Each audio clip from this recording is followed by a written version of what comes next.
السلام علیکم ورحمۃ اللہ وبرکاتہ۔ کیا حال ہے سب کا اور سب کی زبان کا؟ بہت قید میں تو نہیں کر دی؟ نہیں؟ پھر کیا کیا؟ صرف چیک رکھا ہے، قید میں نہیں رکھا۔ اور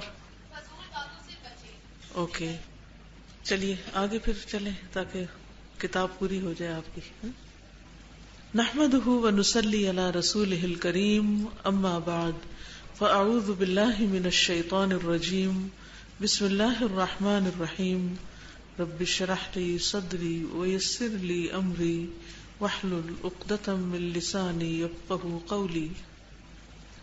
ہم پڑھ رہے تھے کتاب لا تکن ثرثارا، باتونی نہ بن، اور اس میں ہم نے نبی صلی اللہ علیہ وسلم کی احادیث کو پڑھا جس میں آپ صلی اللہ علیہ وسلم نے خاص طور پر تلقین کی کہ نجات کے لیے اپنی زبان کو روک کے رکھو، یعنی آخرت میں نجات کے لیے، برے انجام سے بچنے کے لیے اپنی زبان کو روک کر رکھو، اپنے گھر میں رہو، ٹک کر رہو، اور اپنی خطاؤں پر رو، یعنی غلطی ہو جائے تو پھر اس کے بعد سچے دل سے توبہ کرو۔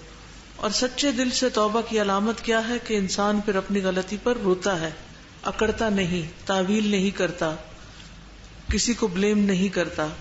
ورنہ عموماً کیا ہوتا ہے، جب ہم سے غلطی ہو جاتی ہے تو ماننے کی بجائے ہم کسی اور کو اس کا ذمہ دار قرار دے دیتے ہیں۔ تو اسی کی کنٹینیوشن میں ہم دیکھیں گے، پیج 18 سے شروع کریں گے آج ہم۔ وَقَوْلُهُ لَحْيَيْهِ، تثنیۃ لحی، تثنیۃ کی بجائے تثنیۃ لحی ہو تو بہتر ہے۔ وَهُمَا الْعَزْمَانِ فِي جَانِبَيْ الْفَمِ وَالْمُرَادُ بِمَا بَيْنَهُمَا اللِّسَانُ۔ وقال صلی اللہ علیہ وسلم من وقاه اللہ شر ما بین لحییہ وشر ما بین رجلیہ دخل الجنہ، رواہ الترمذی۔ وقد بین النبی صلی اللہ علیہ وسلم ان خروج اللسان عن حد الصحة وتجاوزه الضوابط الشرعیة للکلام يدل على مرض القلب وضعف الإيمان، وهذا يبين علاقة الظاهر بالباطن، وأن الإيمان قول وعمل يزيد بالطاعة وينقص بالعصيان۔ قال عليه الصلاة والسلام لا يستقيم إيمان عبد حتى يستقيم قلبه، ولا يستقيم قلبه حتى يستقيم لسانه، رواہ احمد وحسنہ الالبانی۔ اور آپ کا قول لحییہ، لحیٌ کا تثنیہ ہے، تثنیہ کا مطلب دو ہونا، اور وہ یعنی لحییہ کیا ہے؟ منہ کے دونوں جانب کی ہڈیاں ہیں، یعنی جبڑے۔ لحییہ کس کو کہتے ہیں؟ لحیٌ ایک جبڑا اور لحیین دو جبڑے، اور دو جبڑوں کے بیچ میں کیا ہے؟ زبان، اور ان کے درمیان سے مراد زبان ہے۔ اور آپ صلی اللہ علیہ وسلم نے فرمایا جس کو اللہ نے دونوں جبڑوں کے درمیان کی چیز زبان اور دونوں ٹانگوں کے درمیان کی چیز شرمگاہ کے شر سے بچا لیا، وہ جنت میں داخل ہو گیا۔ اور نبی صلی اللہ علیہ وسلم نے واضح کیا کہ زبان کا درستگی کی حد سے نکلنا اور کلام کے شرعی ضابطوں سے، یعنی جو شریعت نے اس کے لیے مقرر کیے ہیں، شرعی ضابطوں سے تجاوز کرنا، دل کی بیماری اور ضعف ایمان یعنی ایمان کی کمزوری پر دلالت کرتا ہے۔ یعنی اگر کوئی شخص اپنی زبان کو صحیح طور پر استعمال نہیں کرتا تو اس کا مطلب یہ ہے کہ اس کا ایمان کمزور ہے۔ تو زبان کا تعلق ایمان سے ہے، اور یہ ظاہر اور باطن کے تعلق کو بیان کرتا ہے۔ اور جبکہ ایمان قول اور عمل ہے، ایمان کیا ہے؟ قول اور عمل، جو اطاعت سے بڑھتا ہے اور نافرمانی سے گھٹتا ہے۔ ایمان میں اضافہ کس چیز سے ہوتا ہے؟ اللہ کی فرما برداری سے، اور کمی نافرمانی سے۔ آپ علیہ الصلاۃ والسلام نے فرمایا کسی بندے کا ایمان اس وقت تک سیدھا نہیں ہوتا جب تک اس کا دل سیدھا نہ ہو، اور اس کا دل اس وقت تک سیدھا نہیں ہوتا جب تک اس کی زبان سیدھی نہ ہو.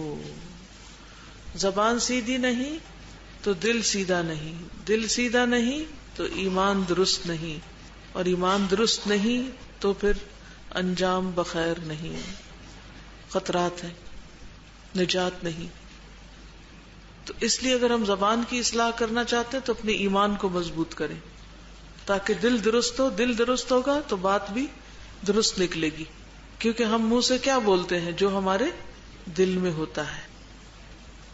ہماری گفتگو، ہمارے باطن، ہماری شخصیت کی آئینہ دار ہوتی ہے کہ ہم دوسروں کے بارے میں کیا رائے رکھتے ہیں. جو دل میں ہوتا ہے وہی زبان پہ آ رہا ہوتا ہے. اب لفظی ترجمہ اور مختصر وضاحت دیکھ لیجئے. وَقَوْلُهُ لَحْيَيْهِ، اور آپ کا یہ فرمانا لحیئی، تسنیۃ لحین، لحین کا تسنیہ ہے. اور لحیین کیا ہے؟ وہما، اور وہ دونوں، الازمانی، دو ہڈیاں ہیں، فی جانبی، دو طرف، الفمی، منہ کے، منہ کی دونوں جانب دو ہڈیاں ہیں. والمراد بما، اور مراد ساتھ اس کے، یعنی ان ہڈیوں کے درمیان سے مراد بینہما، ان کے درمیان، اللسان، زبان ہے. یعنی ان دو ہڈیوں کے درمیان کی چیز سے مراد زبان ہے. وقال صلی اللہ علیہ وسلم، اور نبی صلی اللہ علیہ وسلم نے فرمایا، من وقاہ اللہ، جس کو بچایا اللہ نے، تقوی کا لفظ بھی اسی سے ہے، وقایا سے، شر، شر سے، ما بین لحییہ، اس کے دونوں جبڑوں کے درمیان کی چیز کے، وشر ما بین رجلیہ، اور اس کی دو ٹانگوں کے بیچ یعنی شرمگاہ کے شر سے، دخل الجنہ، تو وہ جنت میں داخل ہو جائے گا. یعنی انسان کا شر اس کے اپنے ساتھ لگا ہوا ہے، شر اس کے اپنے اندر ہے. ٹھیک ہے، یعنی ہم شر باہر ڈھونڈتے ہیں لوگوں میں. عموماً ہمارا تبصرہ کیا ہوتا ہے؟ دنیا میں کیا ہو رہا ہے، پوری دنیا کے حالات کی ہمیں خبر ہوتی، ملک میں کیا ہو رہا ہے، ہمارے شہر میں کیا ہو رہا ہے، نیبرز میں کیا ہو رہا ہے، جو کچھ بھی ہو رہا ہے. کیا وہ آپ کو اپنی ذمہ داری پوری کرنے سے روک رہا ہے؟ نہیں. اس کا آپ پر کیا اثر ہو رہا ہے؟ یہ محض بہانے ہوتے ہیں کہ چونکہ حالات ٹھیک نہیں، ہر طرف ڈسٹربنس ہے، اس لیے میں زندگی میں کچھ کر نہیں سکتی. تو کیا میرا کام صرف حالات پہ تبصرے کرنا ہے؟ کرنا کرانا کچھ نہیں. اصل بات یہ ہے کہ ہم کچھ کرنے کے لیے کوئی پین نہیں لینا چاہتے، کوئی تکلیف نہیں اٹھانا چاہتے، محنت نہیں کرنا چاہتے، اور صرف تبصروں کے بل پہ جینا چاہتے ہیں. باطونی پن جو ہے وہ ہماری پروڈکٹیوٹی کی راہ میں رکاوٹ ہے. زیادہ باتیں انسان کو کام سے بیکار کر دیتی ہیں، عاجز کر دیتی ہیں، انسان نکما ہو جاتا ہے. اور زیادہ بولنا فارغ لوگوں کا کام ہوتا ہے، جن کے پاس زندگی میں کچھ خاص کام نہیں، ہر طرح کی سہولتیں میسر ہیں، ہر طرح کے مددگار، خدمتگار موجود ہیں، نہ پکانا پڑتا ہے، نہ دھونا پڑتا ہے، نہ صفائی کرنی پڑتی ہے، نہ اور کوئی گھر کا کام ہے. تو فارغ ہی فارغ ہے. جو فارغ ہی فارغ ہے تو پھر کیا ہوگا؟ پھر کبھی کسی سے باتیں، کبھی کسی سے باتیں. الحمدللہ فون بھی ہم میں سے بعض لوگوں کے فری ہیں، ان کے ہسبینڈز ان کے بل پے کر دیتے ہیں یا بچے پے کر دیتے ہیں، اور مائیں فارغ اپنے دوستوں سے ادھر ادھر باتیں کرتی رہتی ہیں. جو بھی مل گیا اس کا وقت ضائع کیا. تو یہ تو زندگی نہیں ہے. تو اپنے ساتھ بھی بڑا ظلم ہے اور دوسروں کے ساتھ بھی. جب کچھ فکر کرنے کو نہیں تو فرانس میں کیا ہو رہا ہے اور امریکہ میں کیا ہو رہا ہے اور فلاں کے ساتھ کیا ہو رہا ہے، ان کی فکر لگا کے بیٹھے رہے. چلو فکر تو ہونی چاہیے کہ دنیا میں کسی کو بھی تکلیف ہو، لیکن اس کا یہ مطلب نہیں کہ ہم پڑھنا لکھنا چھوڑیں. ہم اپنے آپ سے پوچھیں کہ ایک ہفتے میں کتنی کتابیں ہم ختم کرتے ہیں پڑھ کے، ان میں سے کتنی اچھی باتیں ہیں جو ہم سیکھتے ہیں اور پھر ہم دوسروں کے ساتھ شیئر بھی کرتے ہیں. ہم نے اپنے ایمان میں ایک دن میں کتنا اضافہ کیا. کتنے لوگ ہیں جو بیمار ہیں، ہم نے ہسپتالوں میں کتنے بیماروں کو وزٹ کیا. کتنے ہی ڈیسٹیٹیوٹ ہیں، کتنے ہی پریشان حال لوگ ہیں کہ جن کا کوئی پرسان حال نہیں. ہم نے ان کی کیا خدمت کی، ان کے پاس کب گئے. ان کو کیا پکا کر دیا، انہیں کیا کھلایا، جو بھوکے ہیں ان کو کیا کھلایا، جو لا علم جاہل بچے ہیں ان کو جا کر کیا پڑھایا، کیا سکھایا. کیا اللہ نے ہمیں صحت، زندگی، جوانی، مال، سہولت، دولت، ہر چیز صرف اس لیے دی ہے کہ ہم محض باتیں ہی کرتے رہیں سارا وقت، اور باتیں کر کر کے ہم خوش رہیں کہ ہمارے درجات بلند ہو رہے ہیں؟ کیا یہ اپنے ساتھ ظلم نہیں؟ یعنی ساری باتوں کی سمجھ ہو، اچھی بھلی صحت بھی ہو، اور پھر کچھ نہ کرے، اللہ کو کیا جواب دیں گے؟ لیکن کرنا ہمارے نفس پہ بھاری ہوتا ہے نا، کرنے کے لیے تکلیف اٹھانی پڑتی ہے، کچھ دماغ لڑانا پڑتا ہے، کچھ سوچنی پڑتی ہے، اور پھر اپنا وقت کہیں استعمال کرنا پڑتا ہے. تو زبان کے شر سے بچنا دراصل اپنے ہی فائدے میں ہے، ورنہ اللہ سبحانہ وتعالی قیامت کے دن آگے چلنے نہیں دے گا جب تک کہ جواب نہیں دیں گے آپ کہ آپ نے اپنی زندگی کس کام میں گزاری، اور اپنا دن کس کام میں گزارا، اور اپنا جسم کس کام میں گلایا. اور پھر اس سے نقصان کیا ہوتا ہے؟ نقصان یہ ہوتا ہے کہ جن لوگوں کے بیچ میں ہم رہتے ہیں ان کے لیے بھی وبال بن جاتے ہیں، ان کے لیے بھی بوجھ بن جاتے ہیں، کیونکہ ہم ان کے کاموں میں مداخلت شروع کر دیتے ہیں، ان کو مفت کے مشورے دینے شروع کر دیتے ہیں. عموماً گھروں میں ساس بہو کی لڑائیاں کیوں ہوتی ہیں؟ کیونکہ ساس فارغ ہے، کام کوئی بھی نہیں، ریٹائرمنٹ کی زندگی بسر کر رہی ہے، اپنے بچے بڑے ہو چکے ہیں، کوئی ذمہ داری نہیں، ذمہ داریاں بہو نے لے لی ہیں. اب جب فارغ ہوگا ذہن تو کیا نظر آئے گا؟ بہو کی نیگیٹو چیزیں نظر آئیں گی، اس کی منفی چیزیں نظر آئیں گی، تو بلا وجہ کچھ نہ کچھ تبصرہ چلتا رہے گا، کچھ نہ کچھ مشورہ چلتا رہے گا. اس سے پھر کیا ہوتا ہے؟ کوئی کتنے دن برداشت کر سکتا ہے؟ پھر ایک دن آتا ہے کہ دوسرا شخص پھٹ پڑتا ہے. پھر عزت احترام کے وہ شرعی قاعدے اور یہ جو سب باتیں لکھی ہوئی نا، تجاوز الضوابط الشرعیہ، یہ سارے ٹوٹ جاتے ہیں، بند. پھر بدتمیزی بھی ہوتی ہے، بد اخلاقی بھی ہوتی ہے، بعض اوقات غلط بیانی بھی ہوتی ہے، بڑوں کا عزت و احترام جاتا ہے، سب کچھ جاتا ہے. لیکن بظاہر دیکھنے میں قصور دوسرے فریق کا نظر آتا ہے، لیکن ہم بھول جاتے ہیں کہ ہم خود ہی وجہ ہیں، ہم وجہ ہیں. وجہ کیا ہے؟ ہماری بیکاری. آپ اپنے لیے کوئی ٹارگٹ سیٹ کریں کہ ایک سال میں آپ کتنے بچوں کو پڑھا سکتی ہیں. کیا آپ نہیں پڑھا سکتی؟ کتنی جہالت ہے ملک میں، جہالت ختم ہو گئی ہے؟ نہیں، کوئی نہیں ختم ہوئی. آپ اپنا ٹارگٹ سیٹ کر سکتی ہیں، اس سال میں نے سورۃ البقرہ حفظ کرنی ہے. آپ سارا دن ذرا حفظ کریں، پھر دیکھیں فرصت ملے گی کہ کسی اور کو آپ پوچھیں. نبی صلی اللہ علیہ وسلم نے سورۃ البقرہ کے بارے میں کیا فرمایا؟ کہ اس کا پڑھنا باعث رحمت اور اس کا چھوڑنا باعث حسرت ہے. کتنے دن ہو گئے کہ ہم نے سورۃ البقرہ نہیں پڑھی؟ اس کا چھوڑنا باعث حسرت ہے، اور باطل پرست اس پر غالب نہیں آ سکتے. ہم سب پورے قرآن کو تو چھوڑیں، صرف سورۃ البقرہ کو ہی دیکھیں، ہم میں سے کتنے لوگوں کو اس کا کتنا حصہ یاد ہے، یا اس کو صحیح پڑھ ہی سکتے ہو. ہم نے کیا سوچ رکھا کہ ہم اللہ کو کیا جواب دیں گے؟ اس عمر کا، اس بیتی جوانی کا، اس مال کا، اس فراغت کا. دن میں ہزاروں میسج واٹس ایپ پر پڑھنے میں ہمیں کوئی مشکل نہیں، شیئرنگ میں کوئی مشکل نہیں، اوروں کو بھی شیئر کرتے رہتے ہیں. ہم خود کیا کرتے ہیں؟ تو اگر اس جنوری سے اگلی جنوری تک اپنے لیے یہی ٹارگٹ رکھ لیں کہ میں نے سورۃ البقرہ یاد کرنی ہے، یہ سورۃ آل عمران حفظ کرنی ہے، تو زبان استعمال ہوتی جائے گی. وہ جو زبان کو بے چینی لگی رہتی ہے نا بولنے کی، وہ بھی ٹھیک ہو جائے گی، کیونکہ وہ بول رہی ہوگی لیکن ایک بہتر چیز بول رہی ہوگی. اور پھر اگر اگلے سال زندگی رہی، اللہ زندگی دے، تو سورۃ آل عمران شروع کر دیں. سورۃ آل عمران اور سورۃ البقرہ دونوں مل کر قیامت کے دن کیسے آئیں گے آپ پر؟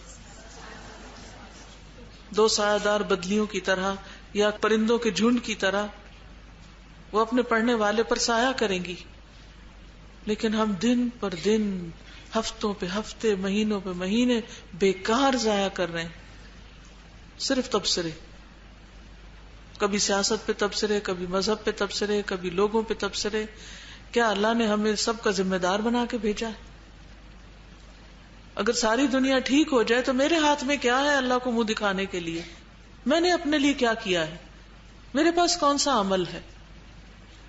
کوئی ہے سالڈ چیز ہمارے نامہ اعمال میں کہ ہم نے وہ کر کے رکھی ہو جواب دینے کے لیے کہ یا اللہ تو نے مجھے زبان دی تھی، تو نے مجھے رزق دیا تھا، تو نے مجھے وقت دیا تھا، تو نے مجھے نوکر چاکر دیے تھے، تو نے سب کچھ مجھے دیا تھا، میں نے تیری خاطر یہ سورۃ البقرہ یاد کر لی. ہم میں سے کتنے جو ناظرہ ٹھیک کر کے پڑھنا جانتے ہو؟ کیا ہم ایک ٹیچر افورڈ نہیں کر سکتے؟ بے شمار بھرے پڑے ہیں لوگ جو گھر میں آ کے آپ کو پڑھانے تک کو تیار ہوں، اگر آپ سنجیدگی سے وقت دیں. ترجمہ قرآن پڑھ کے بلایا ہوا ہے، کتنی دفعہ ریویژن کرتے ہیں، کتنی دفعہ پارے کھولتے ہیں اور دوبارہ اپنا ترجمہ چیک کرتے ہیں خود سے. نہیں، ہم نے تو قرآن پڑھا ہوا، بس اسی پہ فخر ہے، ہم نے تو قرآن پڑھ لیا تفسیر سے. تو اس لیے اگر ہم واقعی اپنے ایمان کو درست کرنا چاہتے ہیں تو ہمیں اپنی زبان کو درست کرنا ہوگا، اور زبان کو درست کرنے کے لیے اپنے لیے کوئی ٹارگٹ سیٹ کرنے ہوں گے، کوئی مفید کام تلاش کرنے ہوں گے، تب جا کے یہ اصلاح ہوگی. جتنی فراغت، جتنی سوشلائزنگ، جتنا فارغ وقت ہوگا، یہ سب بیکاری کی طرف لے جاتے ہوئے مصیبت کھڑی کر دے گا. تو اللہ تعالیٰ ہمیں اس سے محفوظ رکھے اور اپنا بھلا کرنے کی توفیق دے. اپنا بھلا ایسا کر کے ہم کسی کے سر پہ احسان نہیں کریں گے، نہ میرے نہ کسی اور کے، صرف اور صرف اپنا فائدہ کر رہے ہوں گے. وقد بین النبی صلی اللہ علیہ وسلم، اور تحقیق بیان کیا نبی صلی اللہ علیہ وسلم نے، ان خروج اللسان، کہ نکلنا زبان کا، ان حد الصحت، صحت کی لمٹ سے، یعنی صحیح بات کرنے سے باہر. اور صحیح بات کرنے کے علاوہ کیا بات ہو سکتی ہے؟ جیسے جھوٹ بولنا، غیبت کرنا، چغلی کرنا، اور دوسروں کے ساتھ بدتمیزی سے پیش آنا، دوسروں پر الزام تراشی کرنا، یہ بیمار زبان ہے. وتجاوزہ الضوابط الشرعیۃ، اور اس کا تجاوز کرنا شرعی ضابطوں سے، للکلام، کلام کے، یعنی شریعت نے کچھ ضابطے قاعدے مقرر کر رکھے ہیں کلام کے لیے، تو جب زبان ان ضابطوں سے باہر نکل آتی ہے، حدود پار کر دیتی ہے، یدل علی مرض القلب، تو یہ دل کی بیماری پر دلالت کرتا ہے. اب دیکھیں، جو لوگ غصے میں بولتے ہیں، جو لوگ بدتمیزی کرتے ہیں، دوسروں کے ساتھ بےہودہ گفتگو کرتے ہیں، گالیاں دیتے ہیں، یا کسی بھی طرح چیختے چلاتے ہیں، تو بنیادی طور پر ان کا دل اصل میں بگڑا ہوا ہوتا ہے. سوچئے، کبھی آپ اگر کسی پر چلائے ہوں تو اس کی وجہ کیا ہوتی ہے؟ اپنے اندر غور کیجئے، سوچئے. جب آپ کسی پر چلائے ہوں تو اس کی وجہ کیا ہوتی ہوگی؟ اس کے خلاف دل میں گرج ہوتا ہے.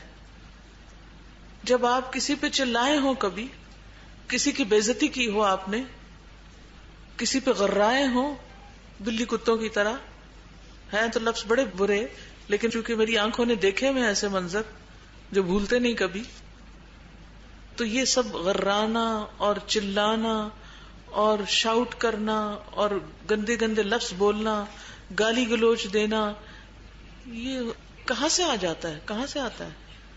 اس کا سورس کیا ہے؟ زبان کو فیڈ کہاں سے مل رہی ہوتی ہے؟ دل سے مل رہی ہوتی ہے. تو گویا دل میں خرابی ہے. دل میں کیا ہے؟ بیماری. یہ کس کی علامت ہے؟ یس. اور ہمیں تو کبھی کوئی خوف ہی نہیں آیا کہ ہمارے اندر بھی کوئی منافقت ہو سکتی. صحابہ کرام ڈرتے تھے منافقت سے. ابو بکر کہہ رہے ہیں، حنظلہ کہہ رہے ہیں، نافق حنظلہ، حنظلہ تو منافق ہو گیا. لیکن ہمیں اپنے دل کی خرابیوں پر کبھی بھی سوچنے کا اور اس بیماری کو کبھی بھی غور سے دیکھنے کا موقع نہیں ملا کہ یہاں بھی بیماری ہے. اور جب کوئی روکے یا منع کرے تو سارا قصور دوسرے میں نظر آتا ہے.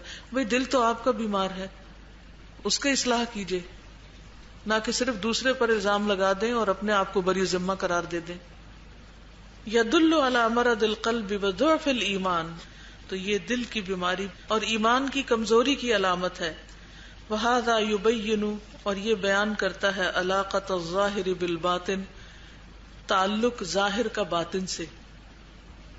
ظاہر کا تعلق باطن کے ساتھ اس سے پتہ چلتا ہے. وَأَنَّ الْإِيمَانَ قَوْلٌ وَعَمَلٌ، اور بے شک ایمان قول اور عمل ہے. يَزِيدُ بِالطَّاعَةِ، جو اطاعت سے بڑھ جاتا ہے. وَيَنْقُصُ بِالْعِصْيَانِ، اور کم ہو جاتا ہے نافرمانی سے. جتنا جتنا ہم اللہ کی اطاعت کریں گے اتنا اتنا ایمان بڑھے گا، جتنا جتنا ایمان کا نور بڑھے گا اتنی اتنی دل کی غلاظتیں باہر آ جائیں گی، دل صاف ہوتا جائے گا. یعنی ایمان کے اندر اتنی پاور ہے کہ جب وہ دل میں آتا ہے تو دل میں منافقت باقی رہنے نہیں دیتا. یہ ایمان ہے جو کمزور ہوتا ہے تو دل کے اندر منافقت بھر جاتی، بیماری آ جاتی. قال علیہ الصلاۃ والسلام، فرمایا نبی صلی اللہ علیہ وسلم نے، لا یستقیم، نہیں درست ہوتا، ایمان عبد، کسی بندے کا ایمان، حتی یہاں تک کہ یستقیم، درست ہو جائے، قلبہ، اس کا دل، ولا یستقیم، اور نہیں درست ہوتا، قلبہ، اس کا دل، حتی یہاں تک کہ یستقیم لسانہ، درست ہو جائے اس کی زبان. تو گویا جب تک زبان درست نہ ہو اس وقت تک دل درست نہیں، جب تک دل درست نہ ہو اس وقت تک ایمان درست نہیں، یعنی وہاں منافقت ہے. تو ہماری منافقت کہاں سے پتہ چلتی ہے؟ ہماری گفتگو سے. سمپٹمز ہوتی ہیں نا، بیماریوں کی علامتیں ہوتی ہیں. بعض اوقات بیماری پیٹ میں ہوتی ہے اور درد کہاں ہوتی ہے؟ سر میں. ٹھیک ہے نا. تو اگر کوئی صرف سر کی دوا کھاتا رہے تو اس کا علاج نہیں ہو سکتا جب تک کہ پیٹ کا علاج نہ کرے. کل ہی کوئی مجھے بتا رہے تھے کہ کسی شخص کے سینے میں کچھ تکلیف تھی، نہیں سانس میں. تو جب وہ ڈاکٹر کے پاس گئے تو انہوں نے ان کو دانتوں کی درستگی کی دوا دی. ان کا کہ تکلیف تو سینے میں ہے اور دوا آپ یہاں دے رہے ہیں. تو انہوں نے کہا کہ آپ کے دانتوں سے خون رستا ہے جو اندر جا کے سینے پہ گرتا رہتا ہے. یعنی جب تک آپ کے دانت درست نہیں ہوں گے آپ کی آواز اور سینے کی کھڑکھڑاہٹ اور یہ تکلیف دور نہیں ہو سکتی. کتنی دور کی بات ہے نا، حکمت کی بات ہے. لیکن دانتوں سے رشتہ خون کسی کو نظر آتا ہے؟ نہیں آتا. اسی طرح منہ سے نکلی باتیں بھی کسی کو پتہ نہیں چلتی کہ وہ کتنی خطرناک ہے. اور یہ اصل میں تعفن ہے دل کے اندر کی سڑان کا. کیونکہ دل خوش ہو، دل میں کسی کے لیے محبت ہو، دل میں کسی کے لیے وسعت ہو تو آپ دیکھیں گے کہ زبان سے سامنے بھی اور پیچھے بھی اچھی ہی بات نکلے گی. لیکن کسی کے بارے میں دل اچھا نہ ہو تو سامنے ہو سکتا مجبوری سے اچھی بات کر ہی لیں، لیکن پیچھے تو اس کی خوب خبر لیں گے. یہ بھی دل کی خرابی کی علامت ہے. تو یہ جو کانٹے ہیں نا غیبت چگلی کے، یہ اصل میں دل کی گندی دلدل کے اندر سے نکلے ہوئے ہیں. یہ وہ پودے ہیں. وہاں صفائی ہو جائے تو منہ بالکل صاف ہو جائے گا. تو حدیث کی روح سے وہ باتیں جو ایمان کمزور کر دیتی ہیں ان میں سے ایک گالی دینا ہے. گالی دینا، نبی صلی اللہ علیہ وسلم نے فرمایا مسلمان کو گالی دینا فسق ہے. یہ بھی دل کی خرابی کی علامت ہے نا. ایسے تھوڑی کوئی کسی کو گالی دے سکتا ہے جب تک وہ بیمار نہ ہو. کیا ایک مومن سچا انسان گالی دے سکتا ہے؟ اسے زیبا دیتا ہے؟ اس کا دل گوارا بھی کرتا ہے؟ وہ سوچ بھی سکتا ہے کہ وہ کسی کو گالی دے؟ سوچ ہی نہیں سکتا. مومن نہیں سوچ سکتا. تو مومن کو گالی دینا فسق ہے اور اس سے جنگ کرنا کفر ہے. اسی طرح قرآن میں جھگڑا کرنا کفر ہے. یہ بھی دل کا بیمار شخص ہی کر سکتا ہے کہ قرآن کے بارے میں ایسی باتیں کرے جو نہیں کرنی چاہیے. پھر اسی طرح غیر اللہ کی قسم کھانا، یہ بھی شرک ہے. اللہ کے سوا کسی کی قسم کھائے انسان تو لا الہ الا اللہ پڑھے، کیونکہ انسان کو اسلام کے دائرے سے باہر نکال دیتی. تو باتوں کی 3 قسمیں ہوتی ہیں. نمبر 1 خیر کی بات، نمبر 2 شر کی بات، اور نمبر 3 لغو بات، نہ خیر نہ شر. خیر کی بات تو مطلوب ہے، مقصود ہے. شر کی بات حرام ہے. اور لغو بات وہ ہے جس میں نہ کوئی خیر ہے نہ شر، کوئی فائدہ نہیں کسی کا کوئی علم اس سے نہیں بڑھتا. کہا جاتا ہے کہ جب گفتگو کرنے کی قیمت چاندی ہو اور خاموش رہنے کی قیمت سونا ہو تو پھر کیا کرنا چاہیے؟ خاموشی اختیار کرنی چاہیے. اور کتنی ہی باتیں ایسی ہیں جو کرنے والے کو بہت بڑی مصیبت میں ڈال دیتی، دنیا میں بھی اور آخرت میں بھی. جب تک بات آپ کے ہاتھ میں رہے، نہیں آپ اسے نہ کریں تو وہ ایسے ہی ہے جیسے کوئی تیر ہے آپ کے ہاتھ میں اور آپ نے چھوڑا نہیں، اور جب تیر انسان چھوڑ دیتا تو کسی کو بھی جا کے لگ سکتا ہے. تو زبان بھی تیر سے کم کا کردار ادا نہیں کرتی. امام نووی کہتے ہیں کہ ہر مکلف انسان کے لیے مناسب ہے کہ وہ اپنی زبان کی ہر قسم کی گفتگو سے حفاظت کرے. انسان اپنی زبان سے نکلی ہوئی ہر طرح کی بات کی حفاظت کرے. صرف وہ بات کرے جس میں کوئی مصلحت واضح ہو. جہاں بولنا اور خاموش رہنا برابر ہو، خاموش رہنا سنت ہے، کیونکہ بعض اوقات جائز گفتگو بھی مکروہ یا حرام تک جا پہنچاتی ہے، اور خاموشی جو ہے وہ سلامتی کی علامت ہے. پھر خیر کی دو قسمیں ہوتی ہیں، ایک تو فی ذاتی ہی فی نفسی ہی، اور دوسری خیر فی المراد بھی. فی ذاتی ہی میں خیر کیا کیا ہے، جیسے ذکر ہے، تلاوت ہے، اور مراد یعنی انسان دنیا کی بات کرے لیکن اس سے دوسرے کا فائدہ ہو رہا ہو. کیونکہ اگر آپ ہر وقت خاموش ہی خاموش رہیں تو اس سے بھی کیا ہوگا؟ سوچئے تھوڑی دیر کے لیے، سارا وقت ہی خاموش رہیں، کوئی لفظ نہ بولے، پھر کیا ہوگا؟ دوسروں کو آپ سے وحشت، الجھن، کہ لگتا ہے کہ بہت مکار شخص ہے کہ بالکل بھی نہیں بولتا، یا سمجھیں گے کہ آپ اس سے ناراض ہیں. تو کام کی بات چھوٹی چھوٹی تھوڑی تھوڑی جو فائدے کی ہو وہ بولتے رہنا چاہیے، لیکن بیکار بات نہیں.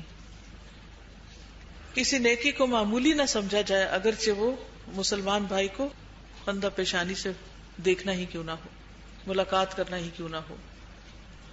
نبی صلی اللہ علیہ وسلم نے فرمایا مومن کو خوش کرنا لیکن جھوٹ بول کے نہیں، جھوٹے لطیفے سنا کے نہیں، اچھی بات کے ذریعے. اس کا قرض ادا کرنا، اس کی ضرورت پوری کرنا، اس سے کسی مصیبت کو دور کرنا افضل ترین اعمال میں سے ہے، بہترین اعمال میں سے ہے.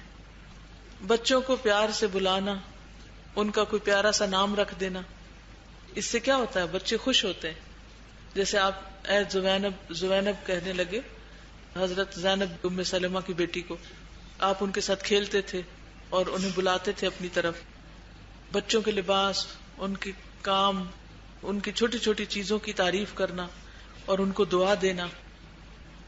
ام خالد بنت خالد کہتی ہیں کہ میں اپنے والد کے ساتھ نبی صلی اللہ علیہ وسلم کی خدمت میں آئی اور پیلے رنگ کی قمیض پہنے ہوئے تھی. آپ نے فرمایا سنا سنا. سنا حبشی زبان میں عمدہ چیز کو کہتے ہیں، جیسے ہم مثلاً کہیں very good, very nice, beautiful. ام خالد کہتی ہیں کہ میں مہر نبوت سے کھیلنے لگی، یعنی وہ چھوٹی تھی. میرے والد نے مجھے اٹھا لیا تو آپ نے فرمایا کہ اسے کھیلنے دو. پھر 3 بار آپ نے فرمایا ابلی و اخلقی، یہ کپڑا پرانا ہو اور پھٹ جائے، یعنی تم اس کپڑے سے خوب فائدہ اٹھاؤ جو تم نے پہنا ہوا ہو، ورنہ تو کیا ہوتا ہے بعض اوقات بہترین کپڑا استری سے جل جاتا ہے اور نیا ہی خراب ہو جاتا ہے. پھر اسی طرح بیوی کو اچھے نام سے پکارنا، جیسے نبی صلی اللہ علیہ وسلم حضرت عائشہ کو حمیرہ کہہ کے پکارتے. پھر اسی طرح داماد کو پیار سے بلانا، حضرت علی کو کیا کہہ کے بلایا آپ نے؟ یا ابا تراب، اٹھو ابو تراب.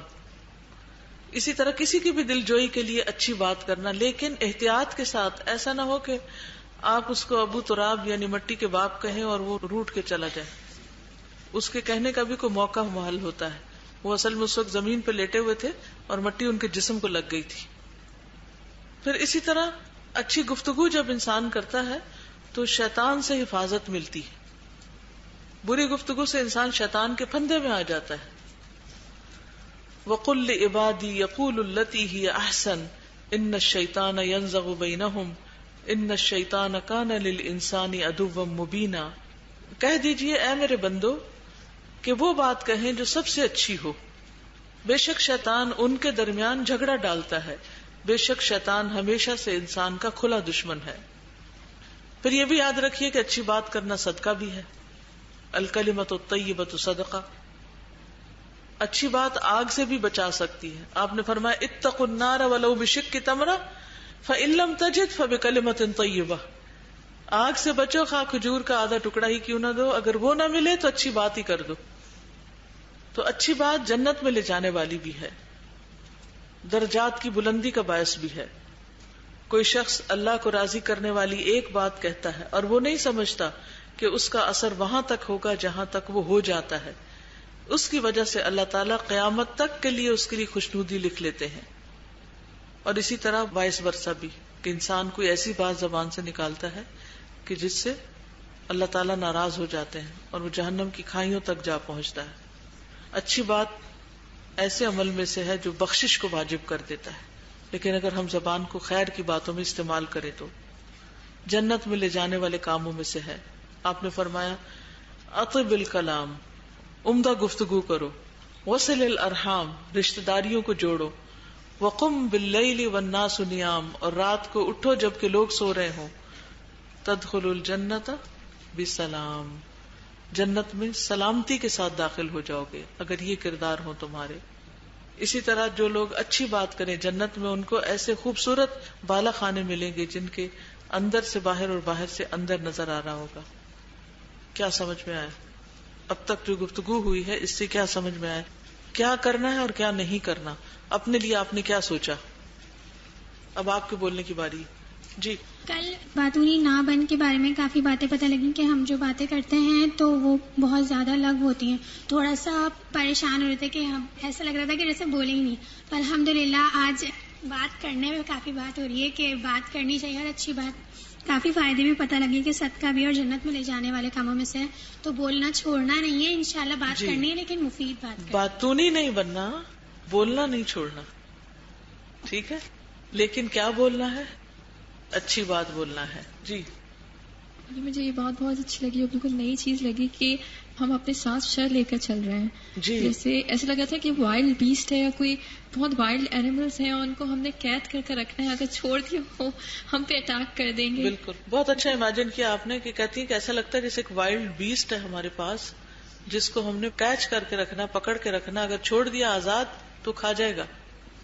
ہمیں ہوتا ہے کہ ہمیں بولنے کی عادت تو بچپن سے ہی ہے نا، تو بولنا ہوتا ہے. جیسے آپ نے کہا کہ اگر ہم ٹارگٹ سیٹ کر لیں نا اپنے لیے کہ اسے مجھے یہ ٹارگٹ کرنا ہے، سورہ آل عمران ہے، سورۃ البقرہ ہے، تو یہ بہت بہترین ہے. ہم بولیں ہماری عادت بھی چھوٹ جائے گی اور ایک بہترین کام ہماری زندگی میں. بالکل. اور آپ کو لگے گا کچھ کیا ہے آپ نے.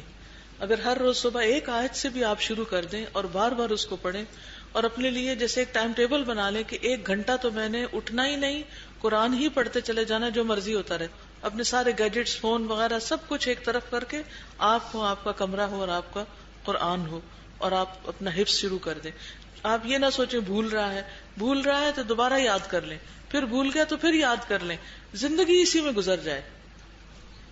یہ بڑی اچھی بات آج مجھے پتا چلی کہ میں کیونکہ قرآن حفظ ہوں تو میں بار بار بھول جاتی ہوں، تو میں نے ایک مخصوص ٹائم رکھا ہوا ہے فجر کے بعد، تو وہ جب پڑھتی ہوں تو مجھے بس ایسا ہوتا ہے کہ یہ پریشیس ٹائم ہے میرا جو میرے رب اور میرے درمیان ہے. تو اس میں مجھے بڑا دل کا سکون بھی ہوتا ہے اور ایک ہر قسم کا ڈپریشن دور ہو جائے گا. گارنٹی دیتی ہوں کہ اگر آپ اپنا ایک وقت مقرر کر لیں قرآن حفظ کرنے کے لیے، دعائیں پڑھنے کے لیے، آپ کے اور آپ کے رب کے بیچ میں کوئی چیز بیچ، فون وغیرہ تو سب بند کر کے رکھ دیں، کچھ نہیں ہوتا، کوئی ایمرجنسی نہیں آ جاتی. اللہ تعالیٰ حفاظت کرے گا اور آپ کو ہر شر سے بچائے گا، لیکن پوری یکسوئی اور ایمانداری کے ساتھ وہ وقت اپنا اس کام کے لیے رکھیں. سازا ہم لوگ سمجھتے ہیں نا کہ ہم نے نماز پڑھ لی، ہم نے روزہ رکھ لیا تو ہم نے اللہ کی اطاعت کر لی. تو اطاعت اللہ ہے ہی نہیں جب تک ہم نے منافقت نہیں چھوڑی اور ہمارا ایمان نہیں بڑھتا، تو ہمارا اطاعت اللہ کیسے ہو گئی؟ جی، کل بھی ہم نے پڑھا تھا نا کہ نماز، روزہ، صدقہ سب کچھ ضائع اس عورت کا جو اپنی زبان کی حفاظت نہیں کرتی تھی. ساری نیکیاں برباد. ہم سمجھتے ہم نے بڑے بڑے کمال کر لیے. ایسا نہ ہو کہ قیامت کے دن جائیں اور سب صفا صاف ہو. میں یہ سوچ رہی تھی جیسے دل کی بیماری کی آپ نے بات کی، تو ہم سرسار بننے سے اور متشدد بننے سے تو بچ جاتے، لیکن متفہق کی کیٹیگری میں فال کر جاتے ہیں. بات ہم مختصر بھی کریں گے اور اتنی اس طرح بھی نہیں کریں گے، ہمارا انداز بھی، لیکن اسی میں ہم دل میں یہ سوچ لیں گے کہ ہم نے بہت اچھی بات کی. جی، ہم نے سب سے اچھی بات ہے، ہم سب سے بہتر ہے. سادہ یہ جو بات ہو رہی تھی نا کہ ایمان کمزور ہو تبھی انسان کے منہ سے ایسی باتیں نکلتی ہیں، تو میں اس کو سوچ رہی تھی اور یہ جو آپ نے جو پازیٹیو باتیں بتائیں جیسے قرآن مجید کی زیادہ سے زیادہ تلاوت، تو یہ وہ اعمال ہیں جو ہمارے ایمان کو مضبوط کرتے ہیں، کیونکہ جب ہم غور و فکر کے ساتھ قرآن کی تلاوت کرتے ہیں تو یہ اللہ کا کلام ہے، اس سے ہم اللہ کو مزید پہچانتے ہیں اور ہمارے دل میں شوق پیدا ہوتا ہے۔ ظاہر اللہ کی آیات ہی ہمیں اللہ کی پہچان کراتی ہیں اور کیا کام ہیں جو اللہ کو پسند ہیں اور کون سے کام ہیں جو اللہ کو ناپسند ہیں۔ جب ہم تلاوت غور و فکر سے کرتے ہیں تو ایمان مضبوط ہوتا ہے، پھر عملی زندگی میں ہم ہر وہ کام کرنے سے بچتے ہیں جو اللہ کو ناراض کرتا ہو۔ بالکل۔ دیکھیے کیا وہ دو لوگ برابر ہو سکتے ہیں؟ ان میں سے ایک جو روز قرآن کے لیے وقت نکالتا ہو اور دوسرا جو سارا دن گزر جائے اور وہ قرآن کی شکل بھی نہ دیکھے، کیا یہ دونوں برابر ہو سکتے ہیں؟ دونوں اگر ایک دن مر جائیں تو ایک ہی جیسا ان کے ساتھ معاملہ ہوگا، ایک ہی جیسے درجات ہوں گے؟ نہیں، صاحب قرآن کہیں اور قرآن کے بغیر زندگی بسر کرنے والا کہیں اور۔ پھر ہم اپنے آپ کو تسلیاں دیتے نہیں، ہم تو لوگوں کی بڑی خدمت کے کام کر رہے ہیں اس لیے قرآن پڑھنے کا وقت نہیں۔ تب بھی وقت ہے، اس میں بھی فراغت مل جاتی ہے، پڑھنے والے تو بنے۔ جی، جب سے یہ اسٹارٹ ہوئی ہے بک تو میں کانسٹنٹلی اپنے آپ کو واچ کر رہی ہوں کہ میں کتنی باتیں جو ہیں وہ لایانی ہو رہی ہیں، اور اس میں میں نے دیکھا کہ اتنی باتوں سے میں رکی کہ کوئی کمنٹ پاس کر دینا، یا انفیکٹ اگر گاڑی چلاتے ہوئے بھی کوئی آگے سلو جا رہا ہے تو اننیسیسری بڑبڑانا، مطلب اتنی چیزیں مجھے لگ رہا تھا کہ کتنی زیادہ پرسنٹیج آف جو انرجی ہے وہ بچ رہی ہے جسٹ بیکاز فون اٹھانے لگی بات کرنے کے لیے، تو ایسے اتنی ضروری بات نہیں کرنی ہے، کوئی بات نہیں، جسٹ میسج پہ کر دیتی ہوں۔ مطلب اتنا زیادہ مجھے اپنے اوپر لگا۔ ہم فون بھی زیادہ کیوں کرتے ہیں؟ کیونکہ ہمارا دل بے چین ہو رہا ہوتا ہے نا، تو ہم سوچتے چلو فون کر کے دل بہلائیں، اور اس دل بہلانے میں پھر غیبت، چغلی، ادھر کی سب باتیں ہو جاتی ہیں۔ کتنا کم ایسا ہوتا ہے کہ جو واقعی ضروری اور مفید کام کے لیے ہم نے فون کیا ہو۔ اور اگر یہ بے چینی ہماری قرآن سے دور ہو چکی ہو، بلیو می، ضرورت ہی نہیں رہے گی کسی لغو بات سے دل بہلانے کی۔ کہ جتنی لغو باتوں سے لوگ اپنے دل بہلاتے ہیں نا، اس کی بنیادی وجہ یہ ہوتی ہے کہ انہوں نے قرآن کا شہد چکھا ہی نہیں، قرآن کا لطف چکھا ہی نہیں، یہ مٹھاس پائی ہی نہیں۔ جس کو قرآن کی مٹھاس مل جائے پھر اس کو کچھ اور چاہیے نہیں ہوتا، وہ اتنا پیٹ بھرا ہوتا ہے نا اس کا، جیسے پیٹ بھرا ہو نا اگر، تو کوئی کھانے میں سونے جیسی چیز بھی پیش کرے تو طلب نہیں ہوتی۔ تو جب اچھی چیزوں سے پیٹ بھر جائے گا تو پھر پی پر خون بھرنے کی ضرورت نہیں جو گندی شعر و شاعری اور گانے بجانے اور ایسی چیزوں میں ہے۔ ایک کانسیپٹ ہمارے یہاں پہ ہے نا کہ زبان اس کی ذرا تیز ہے لیکن دل کی بہت صاف۔ تو آج یہ بات مجھے بہت دل میں ہو رہی ہے کہ دلوں کو صاف کرنے کی پہلے ضرورت ہے، زبان کنٹرول خود ہی ہو جاتی۔ بالکل۔ میں کل ایک جگہ میت میں گئی تھی تو وہاں میں نے تھوڑا سا پہلے قرآن پڑھا، پھر میں نے یہ باتیں، کیونکہ سب اپنی اپنی باتوں میں مصروف تھے، تو پھر میں نے یہی ذکر کیا کہ ہم بات جیسے کرتے فالتو باتیں نہ کریں۔ تو حقیقت میں ہم اتنا بچے ہیں سب ان چیزوں سے کل سے، اور یہ کہ واقعی سے ہم لوگ بہت زیادہ بولتے ہیں۔ تو پھر میں نے کہا آپ تھوڑا کسی جگہ 4 لوگ اکٹھے ہو جائیں، باتیں باتیں باتیں، تو بعض اوقات میں انالائز کرنا شروع کرتی ہوں کہ ان میں سے کتنی باتیں جو واقعی ضروری بھی تھی کرنی، کوئی ضرورت نہیں ہوتی، صرف اپنے دل کی بڑاس نکالی جا رہی ہوتی ہے۔ دل مچل رہے ہیں کیونکہ دل رجے ہوئے نہیں ہے نا، ان کو اللہ کا کلام ملا نہیں ہے، لہٰذا انہوں نے کچھ اور کرنا ہے۔ جی سادہ اسی طرح کچھ لوگ کہتے ہیں نا کہ جیسے ہم بات کیے بغیر رہ نہیں سکتے، ایک ان کی خواہش ہوتی ہے کہ ان کی زبان کو چاہیے، شہوت ہوتی ہے نا یہ بھی۔ تو اگر ہم تلاوت کو ہی دیکھ لیں تو ان کی تلاوت کرنے کے دوران وہ نیڈ جو ان کی زبان کی چلنے کی ہے وہ بھی پوری ہو سکتی ہے اگر آپ اس کو بینیفیشل استعمال کر لیا تو۔ صحیح، چلیے آگے چلتے ہیں۔